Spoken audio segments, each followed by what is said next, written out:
Hello students, क्या हालचाल है आपके। आई होप सब अच्छे होंगे। तो लास्ट क्लास में हमने प्रॉपर्टीज़ ऑफ डिटर्मिनेंट के बारे में पढ़ा था, सारणिकों के गुणधर्म। आज उन्हीं से संबंधित हम क्वेश्चंस सोल्व करते हैं। तो पहले हम जो इम्पोर्टेंट एग्जांपल है वो देखते हैं। देखिए एग्जांपल 15 और एग्जांपल 16 इम्पोर्टेंट एग्जांपल है अपने लिए। तो एग्जांपल 15 देखो क्या है। X Y Z are different. X Y Z हैं, ये भिन्न भिन्न है, यानी आपस में ये इक्वल नहीं है।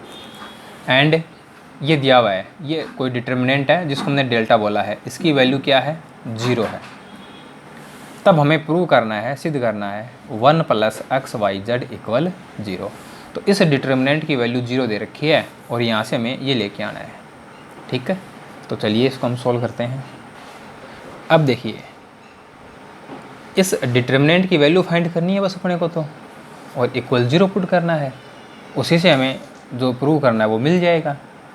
अब देखो, यहाँ हमने देखा कि जो C3 है, इसके जो एलिमेंट हैं वो सम ऑफ 2 एलिमेंट है, 2 पदों का योग है। तो इसमें अपनी जो प्रॉपर्टी नंबर 5 है वो अप्लाई हो जाएगी ना। X Y Z, x² y² z² 1 1 1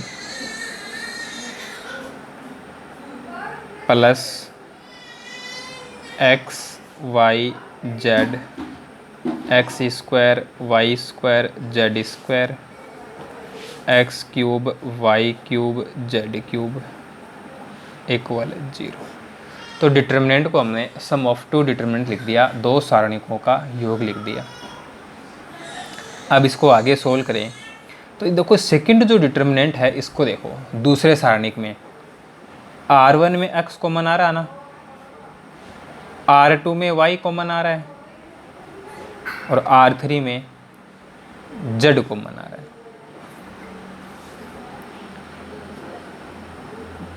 first जो डिटर्मिनेंट है वो तो ऐसा कैसा लिख दो, इसमें तो कुछ नहीं करना अपने को।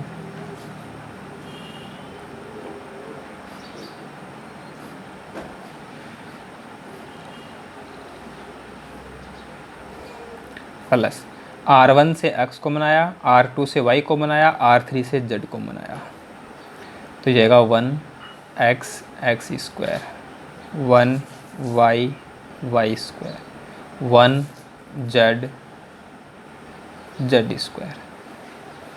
= 0। ये बन गया।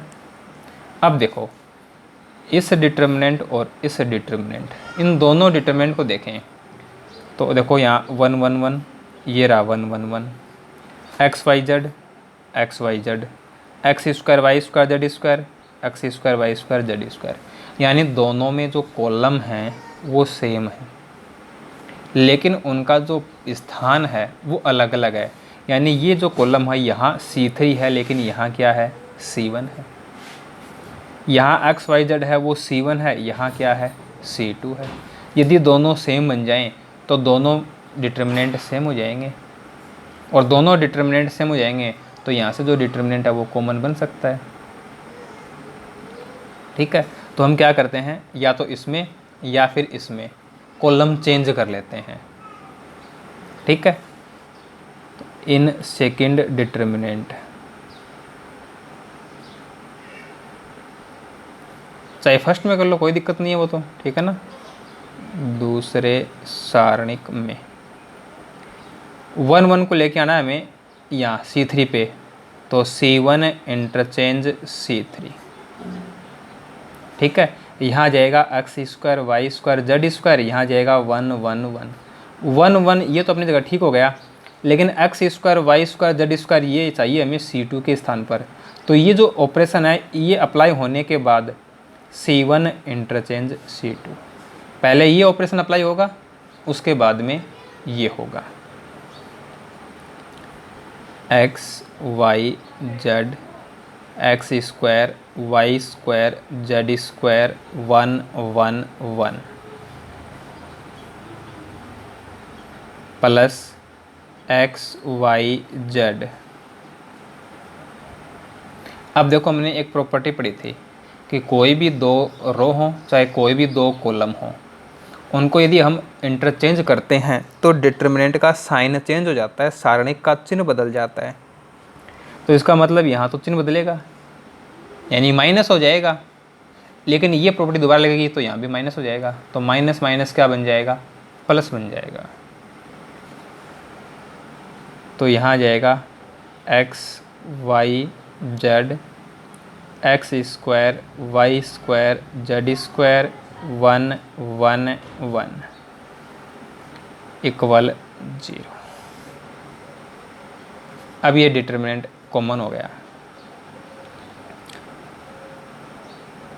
Determinant X Y Z X square Y square Z square 1 1 1, ये डिटर्मिनेंट हमने कॉमन ले लिया। अब ये डिटर्मिनेंट हमने कॉमन लिया तो ये तो कॉमन हो ही गया, तो यहाँ तो 1 बचेगा, प्लस ये डिटर्मिनेंट तो कॉमन हो ही गया, यहाँ एक्स वाई जेड बचेगा इक्वल 0। अब जो हमें प्रूव करना है वो ये तो है 1 plus x Y Z equal 0, लेकिन यहाँ साथ में ये डिटर्मिनेंट आया है। अब इस डिटर्मिनेंट का क्या करें, यहाँ से ये डिटर्मिनेंट हटना चाहिए, या तो इसकी वैल्यू 1 बन जाए तो अपना काम बन जाएगा। ठीक है, तो इस डिटर्मिनेंट की वैल्यू फाइंड करेंगे। अब देखो इस डिटर्मिनेंट की वैल्यू फाइंड करनी है, तो यदि हमने डायरेक्ट इसको एक्सपेंड किया तो थोड़ा सा कॉम्प्लिकेटेड केस बन जाएगा। पहले हम इसमें कुछ ऐसा करें कि इस डिटर्मिनेंट की वैल्यू फाइंड करना इजी बन जाए, तो इसमें कोई ना कोई प्रॉपर्टी यूज कर लो, या फिर हम क्या करते हैं डिटर्मिनेंट के जो एलिमेंट होते हैं सिंगल रो सिंगल कॉलम में यदि 2 एलिमेंट्स 0 बन जाएं तो अपना काम इजी बन सकता है। तो यहाँ हम एक्सपेंड करने से पहले, प्रसरण करने से पहले ये प्रयास करेंगे कि एलिमेंट्स 0 बन जाएं। तो देखो यहाँ पे 1 - 1 0 1 - 1 0 बन रहे हैं ना। तो देखो क्या ऑपरेशन बन जाएगा, इसमें से इसको माइनस करना है, ऊपर नीचे माइनस होता है तो रो, आगे पीछे माइनस होता है तो कॉलम, R1 माइनस R2, ये ऑपरेशन हो गया। इसके बाद R2 माइनस R3। ठीक है, तो ये दो ऑपरेशन हमें इसमें क्या करने हैं, अप्लाई करने हैं। तो R1 माइनस R2 ये बनेगा x माइनस वाई, ये बनेगा X square minus Y square, X square minus Y square, और ये बनेगा 1 - 1 यानी 0। ठीक है, ये बन जाएगा y माइनस जेड, ये बन जाएगा Y square minus Z square, और ये बन जाएगा 0। R3 में कोई चेंज नहीं होगा। ठीक है, ये बन गया ये। अब देखो X square minus Y square, हालांकि यहाँ पे 2 0 हो गए तो C3 के अलोंग हम इसको एक्सपेंड कर सकते हैं, कोई दिक्कत नहीं है, लेकिन थोड़ा ये देखो यहाँ ये थोड़ा ओवरसोल हो रहा है। क्या करेंगे, X square minus Y square, इसको हम X minus Y X plus Y कह सकते हैं। तो R1 में एक्स माइनस वाई कॉमन आ रहा है, ऐसे ही R2 में वाई माइनस जेड कॉमन आ रहा है। तो R1 से एक्स माइनस वाई, R2 से वाई माइनस जेड उभयनिष्ठ लेने पर taking out common factor x minus Y and y minus Z from R1 and R2 respectively, 1 plus x Y Z, ये तो अपने पास पहले से था, R1 से x माइनस वाई आ जाएगा, R2 से y माइनस जेड आ जाएगा। तो देखो यहाँ तो रहेगा 1, यहाँ रहेगा x plus Y 0 1, y plus Z 0, Z Z square 1 equal 0, ये आ गया। अब एक्सपेंड कर दो। ठीक है, अब इसको हम एक्सपेंड कर देते हैं। C3 के अनुदिश प्रसरण करने पर on expanding along C3 1 plus x Y Z x minus Y Y minus z. देखो plus minus plus plus minus plus, तो ये एलिमेंट पॉजिटिव रहेगा, इनको हमें लेने की आवश्यकता नहीं है क्योंकि 0 0 आना है। तो 1 इंटू इनको छोड़ देंगे, y प्लस जेड 1 से मल्टीप्लाई हुआ y plus Z minus x plus Y 1 से मल्टीप्लाई होगा x प्लस वाई, लेकिन पहले माइनस है तो x और y दोनों माइनस बन जाएंगे equal 0। 1 plus x Y Z x minus Y Y minus Z. अब देखो यहाँ y तो कैंसिल हो गया, z माइनस एक्स बचेगा और z माइनस एक्स 1 से मल्टीप्लाई होगा z माइनस एक्स इक्वल 0। अब देखो यहाँ पे अपने पास 4 टर्म है, इनका प्रोडक्ट 0 है, तो कन्फर्म है कि इनमें से कोई ना कोई एक 0 होगा। अब देखो यदि हमने x माइनस वाई को 0 कहा तो x इक्वल वाई बन जाएगा, y माइनस जेड को 0 कहेंगे तो y इक्वल z बन जाएगा, z माइनस एक्स 0 तो z इक्वल x बन जाएगा। और ये बात क्वेश्चन में दी गई है कि x y z are different.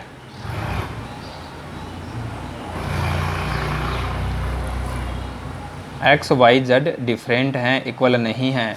जब ये इक्वल नहीं है तो इसका मतलब है कि इनकी जो वैल्यू है वो तो 0 होगी नहीं। अब ये 0 नहीं होगा तो कन्फर्म हो गया कि 1 प्लस एक्स वाई जेड इसको 0 होना पड़ेगा, और 1 प्लस एक्स वाई जेड 0 हो गया तो ये अपना जो रिजल्ट है वो प्रूव हो गया। इसको ऐसा भी लिख सकता था कि एक्स वाई जेड इक्वल -1, तो लिख सकते हैं ना इसको एक्स वाई जेड इक्वल -1। तो ये एग्जाम्पल था, ये इम्पोर्टेंट एग्जाम्पल है। अब हम बात करेंगे एग्जाम्पल 16 की। ये जो एग्जाम्पल है वो भी इम्पोर्टेंट है। अब देखिए एग्जाम्पल 16, ये डिटर्मिनेंट दिया हुआ है और हमें प्रूव करना है कि इस डिटर्मिनेंट की जो वैल्यू होगी या तो ये होगी या फिर ये होगी। देखो ABC को हमने अंदर मल्टीप्लाई कर दिया तो ये रिजल्ट आ गया, ठीक है। तो ऐसा हमें इसमें प्रूव करना है, कोई सा भी रिजल्ट है वो अपने को दिया जा सकता है। ये जो रिजल्ट है इससे जो कहानी है वो अपने सामने क्लियर हो जाती है कि हमें क्या काम करना है इस रिजल्ट से, ठीक है। तो LHS लेंगे और उसे RHS के इक्वल प्रूव करेंगे। तो ये हमने LHS को लिया। अब देखो हमें जो प्रूव करना है उसमें देखें 1 + 1 upon A + 1 upon B + 1 upon C आ रहा है। अब देखो यहाँ अपने पास है 1 + A, लेकिन हमें चाहिए 1 + 1 अपॉन A। तो इसका मतलब है इसको हम क्या बनाएंगे 1 + 1 अपॉन A बनाएंगे। तो यदि हम यहाँ से A कॉमन लें तो A कॉमन लेंगे तो ये तो बन जाएगा 1 अपॉन A और ये बन जाएगा 1, यानी 1 + 1 अपॉन A बन गया ना।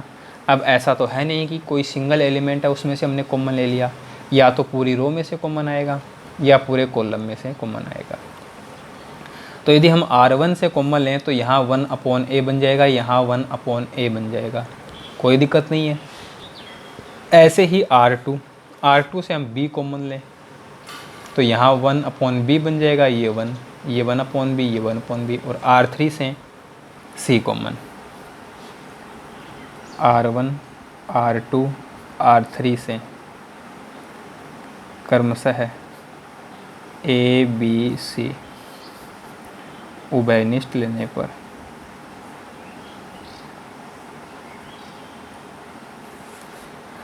Taking out factors A B C common from R1 R2 R3 respectively we gate.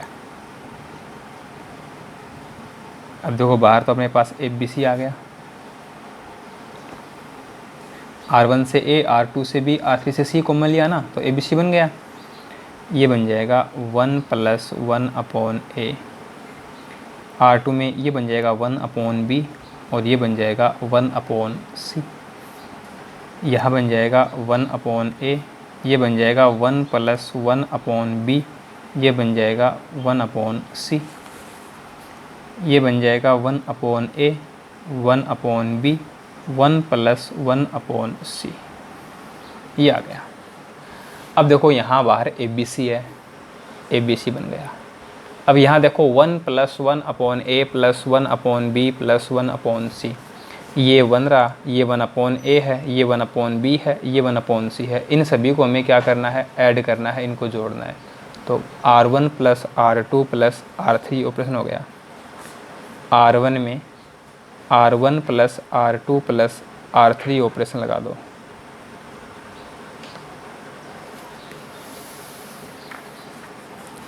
तो ये बन जाएगा ABC determinant 1 + 1/a + 1/b + 1/c, 1 + 1/a + 1/b + 1/c, 1 + 1/a + 1/b + 1/c। R2 R3 में कोई चेंज नहीं होगा। 1/b, 1 + 1/b, 1/b, 1/c, 1/c, 1 + 1/c, ये determinant बन गया। अब R1 से देखो ये कॉमन आ जाएगा। तो R1 से 1 + 1/a + 1/b + 1/c उबेनिस्ट लेने पर taking out common 1 + 1/a + 1/b + 1/c from R1। अब देखो ये जो क्वेश्चन होते हैं, जो हम प्रॉपर्टी बेस्ड क्वेश्चन है, इसमें जो रिजल्ट हमें प्रूव करना होता है ना, वो हम क्या करते हैं, डिटर्मिनेंट से कॉमन लेते हैं। अब डिटर्मिनेंट से कॉमन डायरेक्ट तो आएगा नहीं, तो हमने जो 6 प्रॉपर्टी पढ़ी है ना, वो प्रॉपर्टी अप्लाई करते हैं उस पर, और फिर जो रिजल्ट हमें प्रूव करना है वो डिटर्मिनेंट से कॉमन निकाल लेते हैं। प्रत्येक क्वेश्चन में हमें ये काम करना होता है। तो देखो ये बन जाएगा ABC 1 + 1/a + 1/b + 1/c, ये कॉमन आ गया। तो डिटर्मिनेंट बनेगा 1 1/b 1/c, 1 1 + 1/b 1/c, 1 1/b 1 + 1/c, ये डिटर्मिनेंट बन गया। अब जो हमें चाहिए था वो तो आ गया। इसका मतलब इस डिटर्मिनेंट की जो वैल्यू होगी वो 1 होगी, कन्फर्म है। तो हमें इसकी वैल्यू फाइंड करनी है। तो ऐसे तो हम इसको एक्सपेंड करेंगे नहीं। क्या करेंगे, किसी रो या कॉलम में 0 बनाएंगे। तो देखो 1 - 1 0, 1 - 1 0, तो C1 - C2 और C2 - C3, ये ऑपरेशन हम इसमें अप्लाई कर देते हैं। तो हमने इस पर C1 - C2 C2 - C3 operation apply किया, तो ये रिजल्ट आया अपना। ठीक है। अब देखो यहाँ चाहे तो R1 हो और चाहे C1 हो, कैसे भी हम इसको एक्सपेंड कर सकते हैं। R1 के अनुदिश प्रसरण करने पर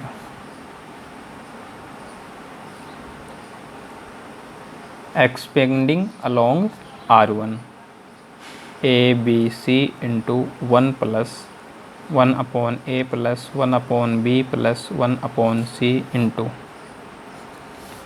प्लस माइनस प्लस, तो 1 × फर्स्ट रो और थर्ड कॉलम छोड़ दिया, -1 से मल्टीप्लाई 1 - 0 1 से मल्टीप्लाई, तो 1 × 1 1 आ जाएगा।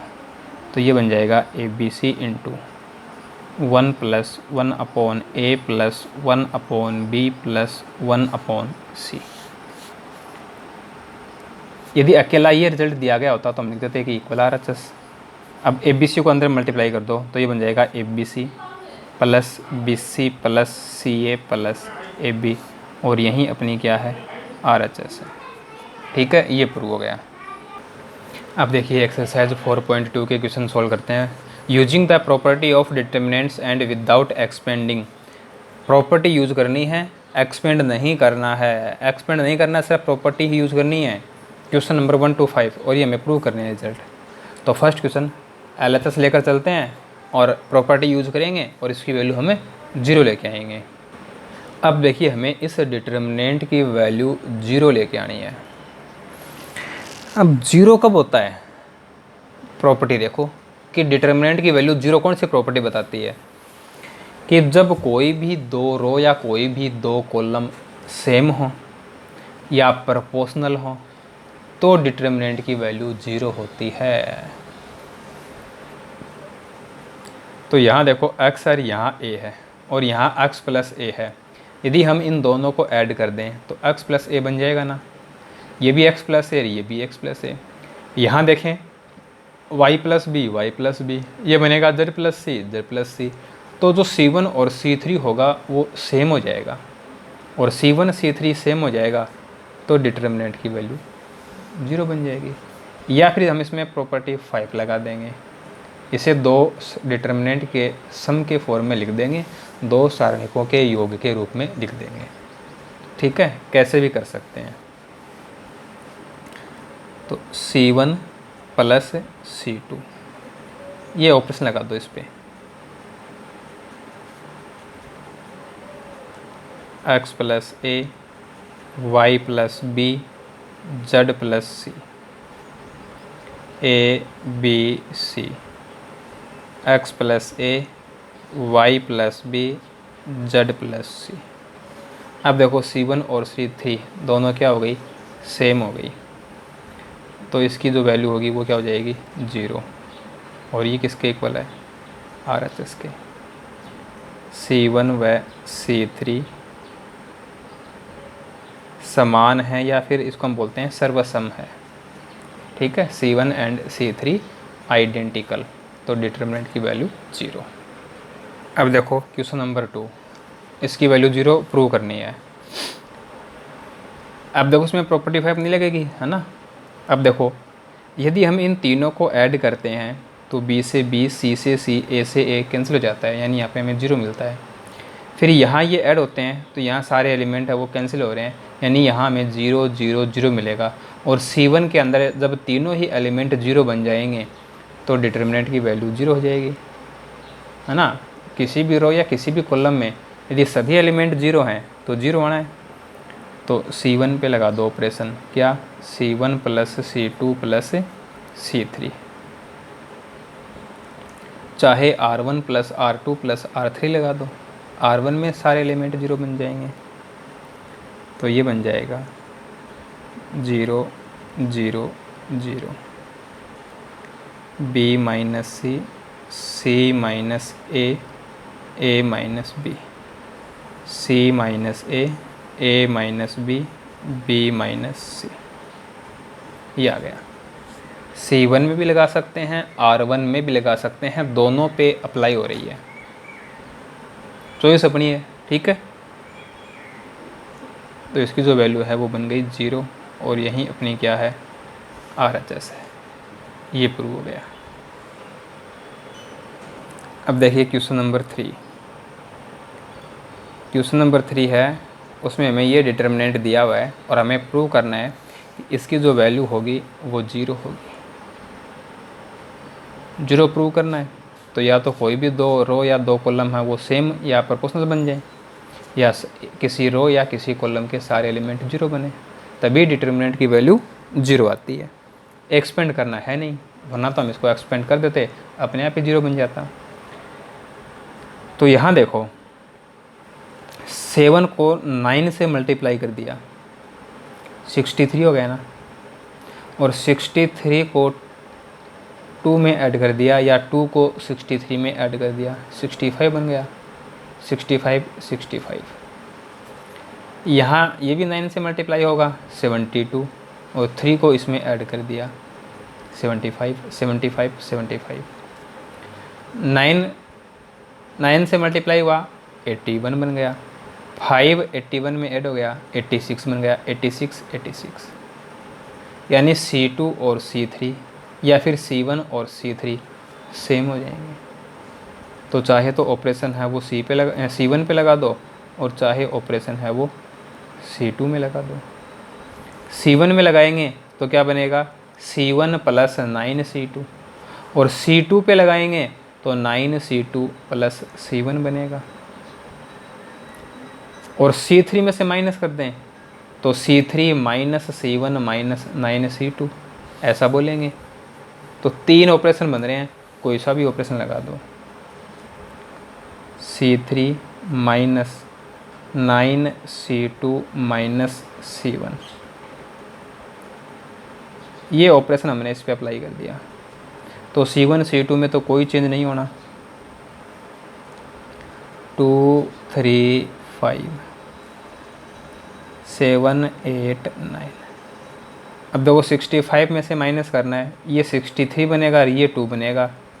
तो 63 2 65, 65 में से माइनस करेंगे 0, ऐसे ही ये भी क्या बन जाएंगे 0।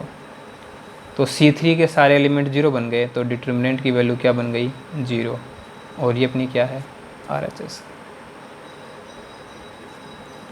Question number 4,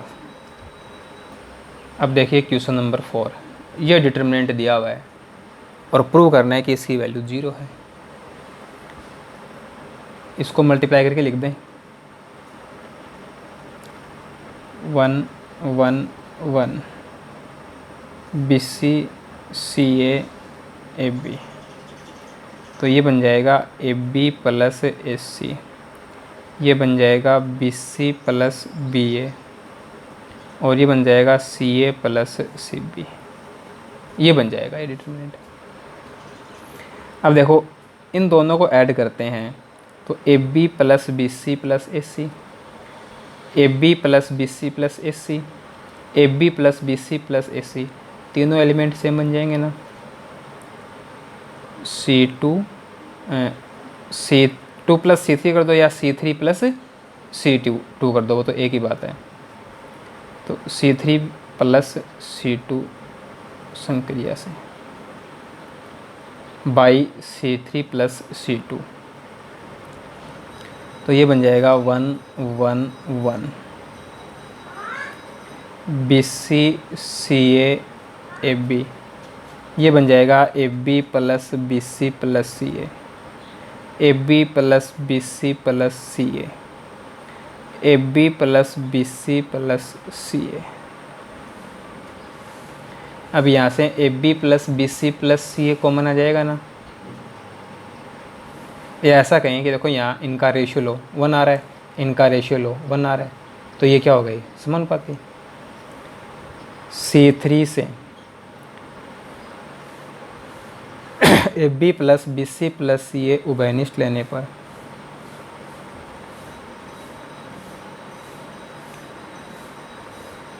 taking out common factor AB plus BC plus CA from C3, तो ये बन जाएगा AB plus BC plus CA।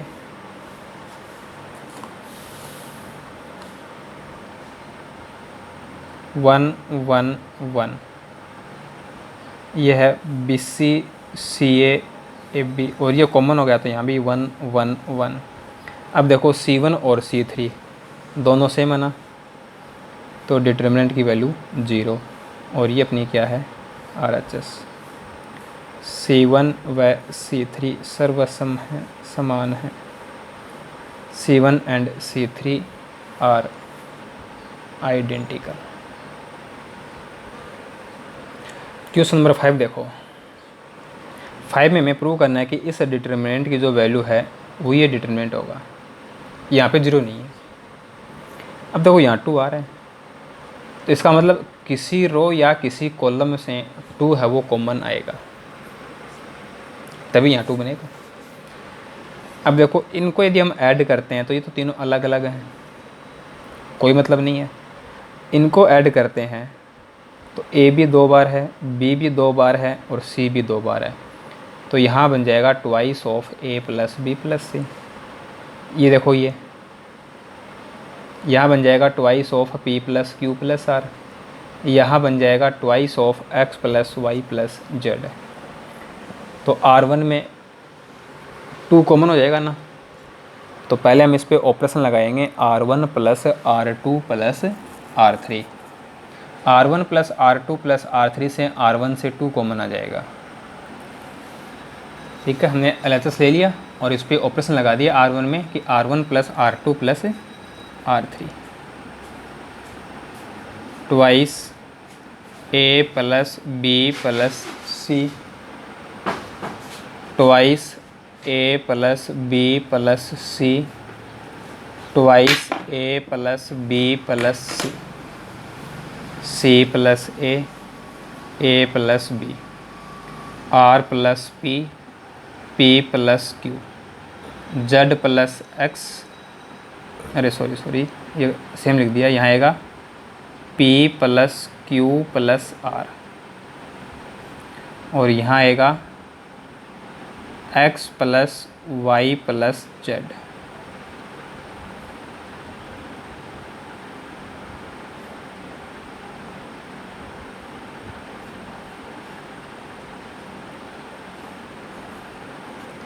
अब R1 से 2 कॉमन लेंगे। R1 से 2 उभयनिष्ठ लेने पर taking common factor 2 from R1। अब देखो हमने R1 से 2 कॉमन ले लिया, ये मैट्रिक्स आ गया। अब हमें यहाँ A B C P Q R X Y Z ये लेके आना है, यानी यहाँ B होना चाहिए, यहाँ C। अब यहाँ देखो B कब आएगा, जब इसमें से हम ये माइनस कर दें। C प्लस A में से A plus B plus C minus करते हैं तो C से C, A से A कैंसिल हो जाएगा, माइनस B बचेगा। प्लस B तो हम बाद में देखेंगे, लेकिन माइनस B आ रहा है। ऐसे देखो यहाँ पे C चाहिए, इसमें से ये माइनस कर दें, A से A, B से B कैंसिल, माइनस C बचेगा। यहाँ माइनस B है, यहाँ माइनस C है। ठीक है, तो देखो क्या ऑपरेशन हो जाएगा, R2 minus R1 and R3 minus R1, ये ऑपरेशन अप्लाई कर दो। A plus B plus C, तो यहाँ माइनस B और यहाँ minus C। P plus Q plus R, अब देखो R प्लस P में से इसको माइनस करेंगे, R और P कैंसिल हो जाएंगे, माइनस Q बचेगा। ऐसे ही यहाँ पे माइनस R बचेगा। X plus Y plus Z, यहाँ माइनस Y और यहाँ माइनस Z, ये आ गया। तो R2 R3 में हमें जो चाहिए था वो आ रहा है, बस यहाँ पे माइनस आ रहा है। तो देखो यहाँ भी माइनस कॉमन है और यहाँ भी माइनस कॉमन है, ये प्रॉब्लम तो दूर हो जाएगी। यहाँ हमें चाहिए A, यहाँ चाहिए B और यहाँ चाहिए X। तो यहाँ A चाहिए, यानी B और C हमें यहाँ से रिमूव करना है, तो B और C हटाना है। तो यदि हम इन दोनों को ऐड करते हैं, इन दोनों को जोड़ते हैं तो B कट जाएगा, और इन दोनों को जोड़ते हैं तो C कट जाएगा। तो इन तीनों को जोड़ देंगे तो B और C कट रहा ना। R1 plus R2 plus R3 संक्रिया लगा दो इस पर, तो ये बन जाएगा 2A minus B minus C, P minus Q minus R, X minus Y minus Z।